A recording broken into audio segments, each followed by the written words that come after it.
Kom ned og læg. Ned og læg. 6-0 her, 2-5. Ja.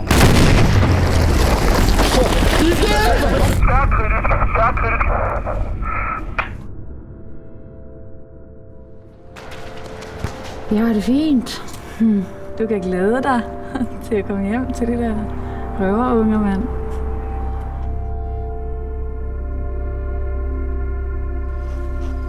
Jeg ved godt, at I går mange patruljer for tiden. At jeg trækker hårdt på jer. Men det er simpelthen fordi, at vi har momentum i øjeblikket. Hvornår går far hjem? Han kommer om 3 måneder. Det er ikke så længe.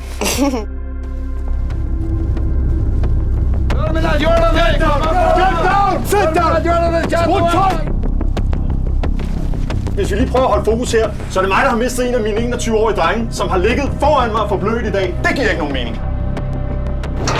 Selvom I går patruljer ude i landsbyen om dagen, så om natten, så kommer Taliban. Nu vil de have, at han bliver kriger, ellers slår de hans familie ihjel.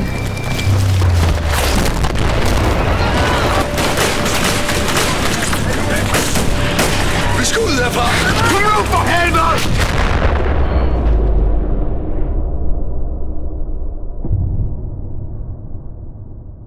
Observerede du fjendtlig aktivitet i Compound 6? Jeg får en melding om, at fjenden befinder sig derinde, og det er det, jeg reagerer på. Ved du også, at der er kvinder og børn?